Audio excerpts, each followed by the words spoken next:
지레기정어 트레이닝 머스터딘의 고혁준 선생입니다. 2022년 9월 교평 모의고사가 끝났습니다. 그 모의고사에서 상위 1위에서 4위까지 한번 총평도 해볼게요. 예를 들면 EBS하고 뭐 메가스터디, 뭐 이투스, 뭐 기타 등등등 여러 사이트를 종합해 본 결과 1위하고 2위는 비슷해요. 그러니까 38번하고 39번은 다 1위하고 2위에 들어가는 것 같은데 뒤에 3, 4위는 좀 다르더라고요. 그러니까 표본 집단이 좀 샘플링이 좀 다를 수 있겠죠. 하여튼 중요한 포인트는 38번, 39번하고 그 다음에 34번하고 21번은 꼭 들어가는 것 같아요. 5위 안에. 그래서 요 4개를 하도록 하겠습니다. 뭐 총평이라고 말하기도 좀 뭐하지만 모의고사가 끝날 때마다 매번 총평을 합니다. 그리고 그 모의고사가 어떻다 저렇다 이야기를 하죠. 물론 쉽게 출제되는 경우도 있고 어렵게 출제되는 경우도 있고 뭐 두 가지 말고 별거 있겠습니까? 보통 뭐 이런 거를 총평이라고 하는데 거기를 하는 여러 가지 목적이 있겠죠. 총평하는 목적은 혹시라도 성적이 떨어진 학생들을 자기 학생들이 자기 수강을 안 할까봐 또 그에게 또 자기 수업을 떨어지 말고 계속 공부해서 수능을 준비하게끔 하기 위해서 당연히 이제 총평을 합니다. 결국 이제 자기 거 사세요라는 얘기인데요. 지금 9월달 모의고사 치고는 그렇게 어렵거나 그런 문제는 아니에요. 그래도 중요한 포인트는 여러분들이 보시면 알겠지만은 38번, 39번이 뭔지 아세요? 빈칸 문제가 아니에요.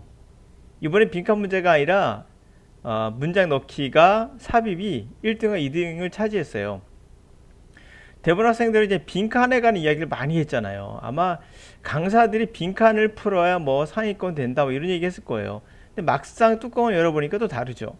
그 매번 달라지는 거예요. 어떨 땐 빈칸, 어떨 때 순서, 어떨 때는 문장 넣기, 어떨 때는 뭐 어떤 거 뭐 이렇게. 그러면은 이 총평이라는 게 무슨 의미가 있겠어요? 다시 말하면 풀이법이라는 게 의미가 없다는 거예요. 그걸 제가 말씀드리고 싶었던 거고, 두 번째로 이제 단어에 관한 얘기 좀 할게요. 밑에 단어 나옵니다. 보이시나요? 물론 이걸 알아야 될 단어예요. 필수 단어인데 고등학교를 넘어서는 단어라고 보고 있는 것 같아요. 그래서 쓴 거거든요. 그 중요한 사실은 뭔지 아십니까? 이거 몰라도 푸는데 전혀 지장이 없어요. 그러니까 단어장을 암기하지 말라는 얘기가 제가 그거를 갖고 얘기하는 거거든요. 여러분 여기 있는 모든 단어가 고등학교 필수 단어예요. 그 두 단어가 아니라고 평가원에서 뺀 것 같은데 저는 이것도 필수 단어라고 보거든요. 이거 두 개 다. 근데 아니라 하더라도 상관없어요. 푸는데 전혀 지장 없습니다. 그러므로 독해하실 때 자꾸 밑에 내려 단어장 보지 마세요. 그냥 쭉 나가시는 게 시간 낚일 뿐만 아니라 필요 없는 과정이에요. 그 과정이. 자, 한번 예를 들어서 설명을 해볼게요. 이 문제도 뭔가를 뭐 찾고 뭐 해석이 되면 오케이. 해석이 안 되면 끝. 뭐 그거 말고는 없어요. 의미상. 이제 볼게요. 특히 그들은 그룹을 둘 또는 그 이상의 사람으로서 정의하며 그들은 상호작용하는 사람들 그리고 상호 영향력을 서로 간에 미치는 사람들이겠죠. 내가 이거 해석 안 했어요. 그냥 흐름상이 알겠거든요. 상호작용하고 서로 간에 영향을 미친다라고 느낌이 오잖아요. 그거요. 일상생활에서 우리는 사람들의 컬렉션, 모임을 그룹이라고 하죠. 그러나 사회 심리학자들은 이 용어를 좀 더 정확하게 이용을 해요. 이러한 여기서 힌트가 나오죠. 상호 관계, 상호 간의 상호작용, 그리고 상호 의존 관계 나오잖아요. 이게 공동 목표를 향한 이런 것이 바로 이거다. 그것이 바로 그룹의 멤버를 단지 뭐라고 가정할게요. 개인과 구별하는 그룹과 개인을 구별하는 것은 뭐다?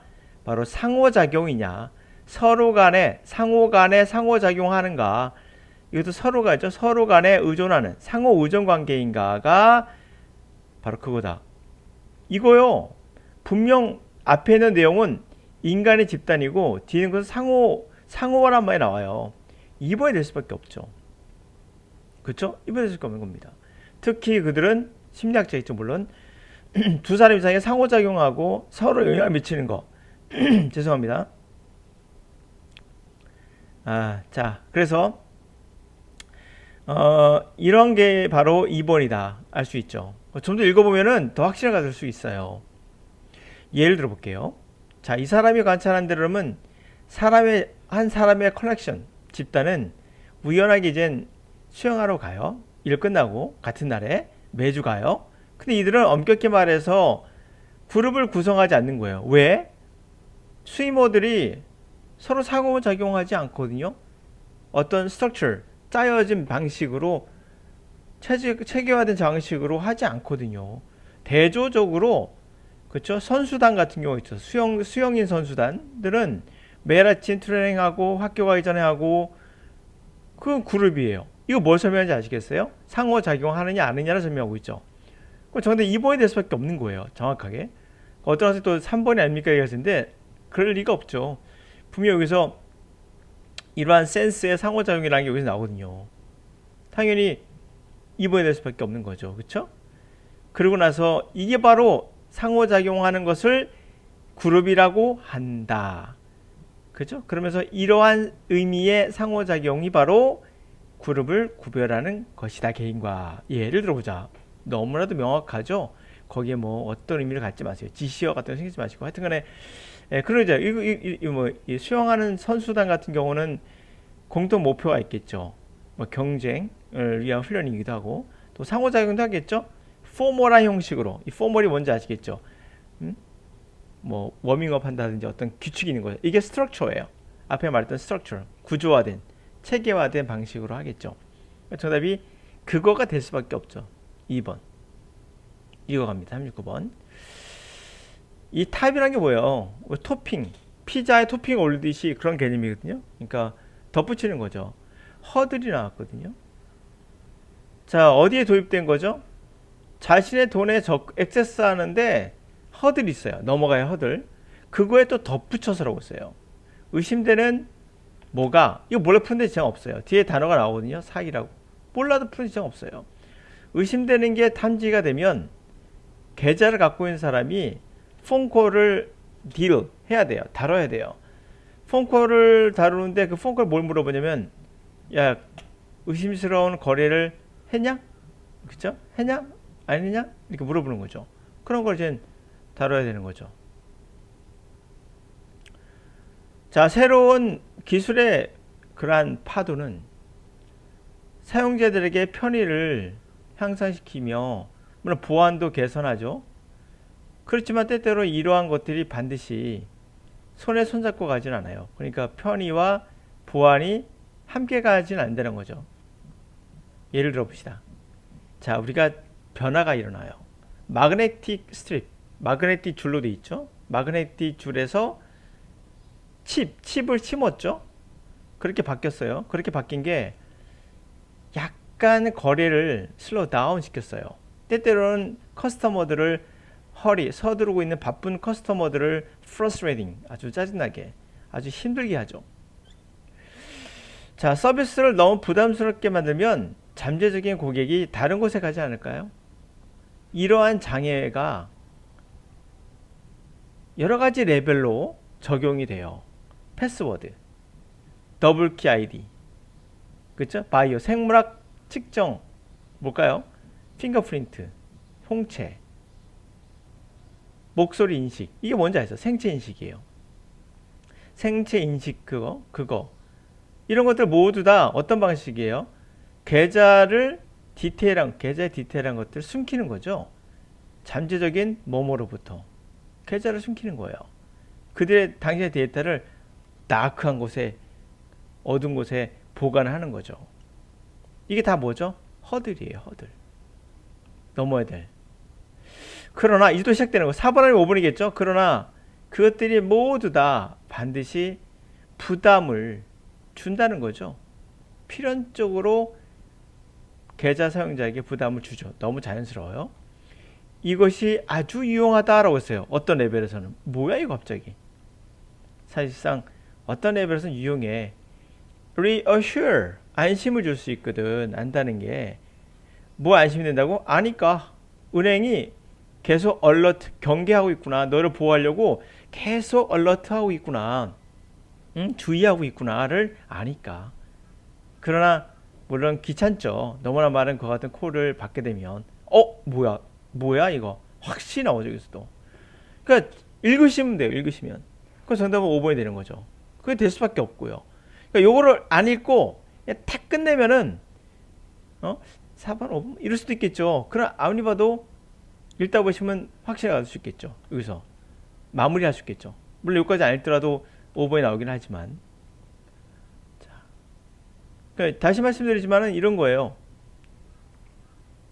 저희 38번, 39번 이제 풀었고요.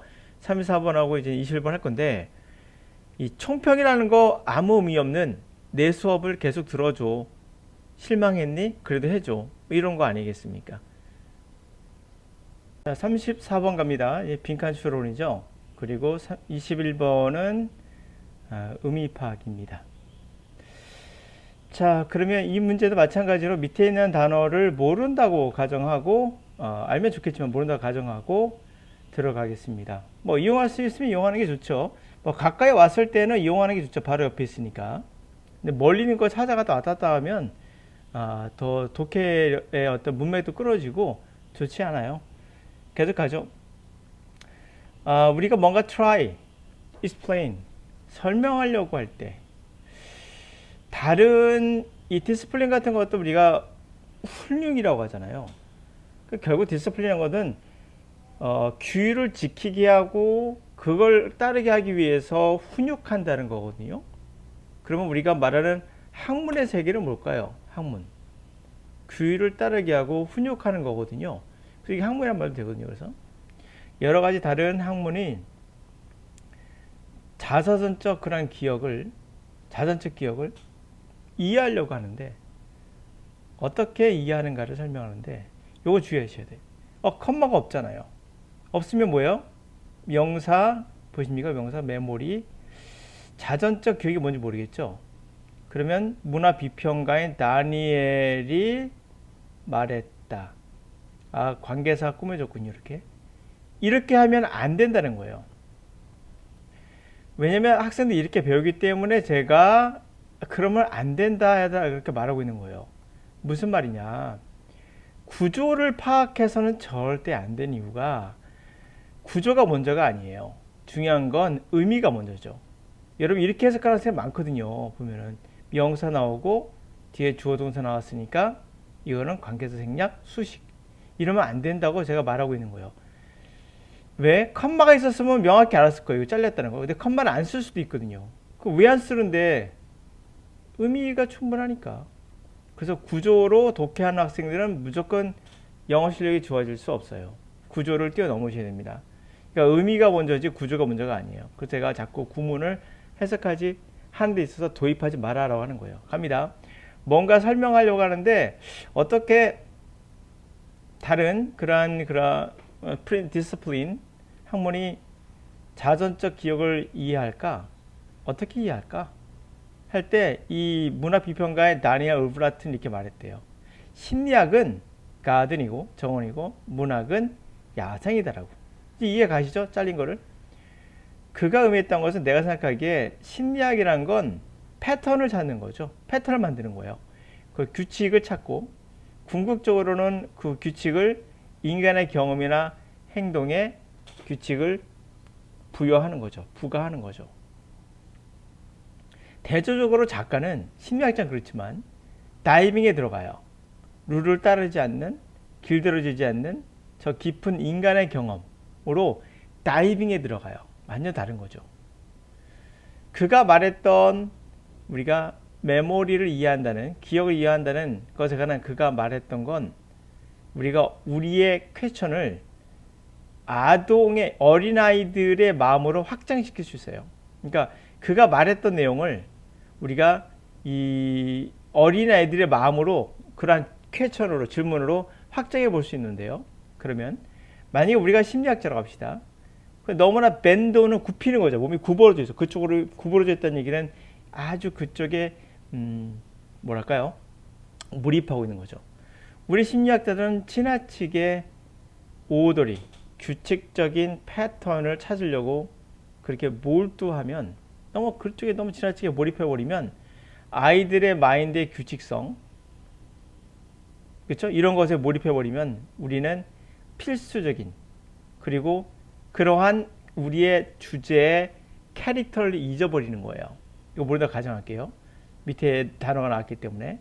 자, 우리에게 아주 중요한 걸 잊어버리는 거야, 캐릭터를. 그건 뭔데? 아이들은 좀 더 룰을 따르지 않으며 언룰이며 상상력이 풍부한 방식으로 대화하고 생각한다는 거야. 그렇죠? 패턴을 자꾸 찾지 마. 이런 얘기죠. 단지 작가나 문학 스칼라 학자만이 그런 끌린다는 거잖아요. 다소 거칠고 그러한 뭐뭐한 밑에 나왔으니까 바로 보이니까 보이죠. 색다른 방식의 생각. 다소 거친 그러한 생각하는 방식에 끌리는 것만이 아니야. 나돈이니까. 젊은 애들도 마찬가지야. 그런 쪽에 끌려. 뭔가 와일드한 그런 생각에 끌려. 심리학자, 어린 아이들에게 관심 있는 심리학자는 아마도 뭐 하기 위해서? 좋은 픽처. 어떻게 아이들 생각하지? 에 대한 좋은 어떤 픽처, 좋은 어떤 영상을 얻기 위해선 어떻게 생각할까? 알아내는 거죠. 그걸 정확히 알아내기 위해선 어떻게 해야 될까요가 정답이죠. 전체 내용이 뭔지 아셨죠?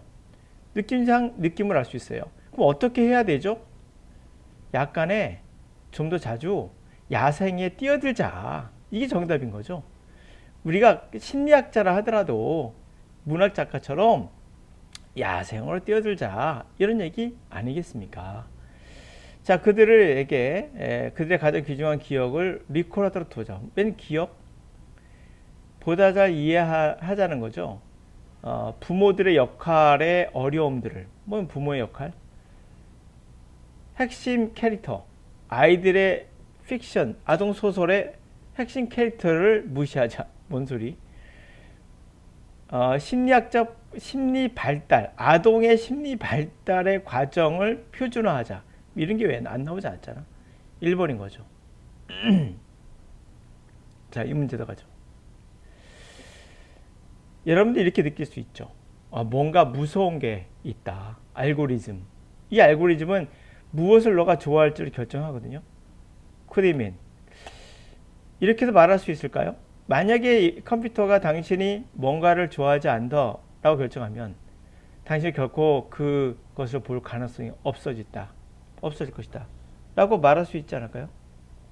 개인적으로 나는 뭔가 누군가 디렉트 방향을 정해주는 새로운 음악으로 방향을 정해주는 걸, 방향을 잡아주는 걸 좋아해요. 내가 아마도 내 자신이 찾지 못했을 그러한 것들에 나는 빠르게 갇힐 수 있어요. 거기서 멈출 수 있어요. 이거 모두 다 가정할게요. 뒤에 나왔기 때문에. 밑에 나왔거든요. 네. 나는 빠르게 멈출 수 있어요. 그곳에서 나는 똑같은 음악을 반복해서 킬 수 있겠죠. 그런 이유로 나는 항상 라디오를 즐겨요. 그래서 갖추고 싶지 않은 거죠. 그러나 알고리즘은 지금 밀고 당겨요. 나를 그 음악이라는 서재에서 왔다 갔다 밀고 당기고 해줘요. 완벽하게 맞춰주는 거죠. 뭘 찾도록? 내가 좋아하는 뭔가를 찾도록. 이것도 밑에 단어가 나와 있습니다. 보이시죠? 모른다 가져갈게요. 내가 좋아하는 걸 찾도록 완벽하게 슈트가 맞춰 있어요. 슈트란 건 맞춘 거죠. 딱 맞춰져 있어요, 알고리즘이. 내가 그래서 오리지널하게, 원래 내가 그 같은 알고리즘에서 오리지널하게 걱정하는 건, 본래 갖고 있는 걱정은 바로 이거예요. 그들이 아마도 모든 사람을 특정 파트의 서재로만, 도서실 같은 서재로만 보낼 거라는 거죠. 드라이브 할 거라는 거예요. 그래서 다른 부분은 lacking listener, 듣는 사람이 없는 상태로 둘 거라는 거죠. 그 알고리즘이 과연 취향의 컨버전스, 융합을 가져올 수 있을까요? 그런데 부정적인 거죠. non-linear, 선이 아닌 거죠. 직선, 선형이 아닌, 직선이 아니야. 선적이지 않고, 다시 말하면 막 요동치는 거죠. 막 갑작스레 변하는 거. 선적이지 않아. 막 요동치는 거예요. 이렇게 요동치고 혼란한 수학, 그 알고리즘 뒤에 있는 그 수학 때문에 그런 일이 일어나지 않아요. 그러니까 예측 불가이기 때문에 어떤 컨버전스 같은 게 안 나타난 거죠. 약간의 내가 좋아하는 것의 디버전스는 당신과 비교해서 디버전스 밑에 나왔죠? 가까우니까 보세요. 이거는 정도. 또 이거 중요한 포인트잖아요. 이 부분은. 그렇죠? 활용해야죠. 그러면 갈라짐. 이거 다 안 봤죠, 우리가? 약간의 차이가 돼 있죠. 내가 좋아하는 거 약간의 차이가. 디버전스 사실 난 필수 단어로 보거든요. 이거는 외워둬야 돼요. 약간의 차이가, 단위 차이가 우리를 완전히 다른 구석, 코너로, 그 서재 완전히 다른 코너로 보낼 수도 있다는 거죠. 이게 뭐야? 너가 좋아하니? 내가 좋아하니가 달라지면 컨버전스가 되는 게 아닌 거예요.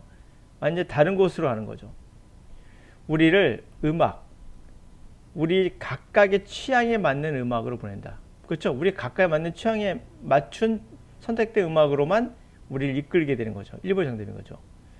자, 우리를 다른 리스너와 연결해 준다. 이거는 컨버전스가 되겠죠. 컨버전스 안 된다니까. 우리를 종종 업데이트, 알고리즘 업데이트를 요청한다. 얼마나 업데이트? 우리가 재능이 있지만 미지의 뮤지션으로 찾도록 모티브해 준다. 이 말은 알고리즘이 하는 역할은 아닌 거죠. 예. 이거는 오히려 라디오가 하는 역할이겠죠. 여러 음악을 들어주니까. 우리의 선호도를 무시하게 해준다. 우리가 선호도를 특정한 음악의 장르의 선호도를 무시하게 만든다. 웬 무시? 알고리즘은 그렇게 여러분들이 원하는 쪽으로만 가니 다른 코너로 각자 들어가겠죠. 정답이 1번인 겁니다. 자, 제가 말씀드리는 결론 이제 다시 한번 정리할게요. 얘를 보시니까 어떤가요? 여기서 하나 알 수 있는 게 있어요. 아, 내가 생각하는 것도 다른 게 하나 있다. 빨리 캐치하셔야 되는데 어휘에 관한 얘기를 안 할 수 없겠죠. 어휘 중요합니다. 그런데 이걸 단어장으로 암기하는 게 얼마나 웃긴지를 제가 보여주고 있는 거예요. 단어장. 아, 고교 필수어휘는 단어장에 다 들어가 있다. 그러니까 필수어휘라고 하니까 막 뭐가 있는 것 같잖아. 아니에요. 여러분 있는 문장 전체가 필수어휘예요. 어떠세요? 여기 필수어휘 없는 거 있나요? 없어요. 아, 선생님 저 이거 두 단어 아니라고 할게요. 저는 이건 에어드는 생각하는 사람 중에 하나인데 많이 쓰인 단어예요. 사실 많이 쓰이는 단어입니다. 이 단어. 이게 왜 또 표시를 해주는지 잘 모르겠어요. 그러나 고등학교 필수어휘가 아니라고 생각해 놓으신 것 같은데 아니어도 몰라도 나머지 단어는 다 필수어휘예요. 그리고 여러분 독해에서 단어를 습득하는 게 낫겠어요? 단어장을 보는 게 낫겠어요? 의미가 없는 거예요. 단어장 자체가. 이 다 모두가 필수어휘이기 때문에. 의외로 여러분들 이 단어 보세요. 여기서 핸드랜드라는 단어가 과연 필수어휘에 나올까요? 단어장에 나온다 생각하세요? 그 단어장이 안 나와요. 근데 쓰잖아요. 그게 중요한 포인트예요. 그럼 여러분 나왔던 여기에서 단어장에 안 나온 단어가 있을까요? 있을 수 있습니다. 근데 필수어휘로 이거는 안 다루고 있잖아. 왜? 요거만 필수어휘래. 아닌 것 같다라고 표시했어. 이거 사기를 에어드는 생각하는 사람 중에 하나지만 어때요? 흐름상 여러분들은 알 수 있는 단어는 안 넣기도 해요. 또 하나는 이거 100% 뭔가를 완벽하게 필수어휘와 아닌 걸 나누는 건 불가능해요. 알겠습니까? 핸디랜드 필수어휘가 아닐 수도 있어요. 그런 상식적으로 알 수 있는 거죠. 그럼 이거 어떻게 해야 돼요, 선생님? 독해를 하셔야 된다니까. 단어장 갖고 장난치는 강사들은 다 제끼셔야 돼요. 시간 낭비입니다. 여러분이 중요해져 있는 시간은 많지 않아요. 독해를 통해서 정말 이 수많은 필수어휘들을 동시에 보셔야 돼요. 이런 것들을. 그래야지만 영어를 빨리 발전시킬 수 있다.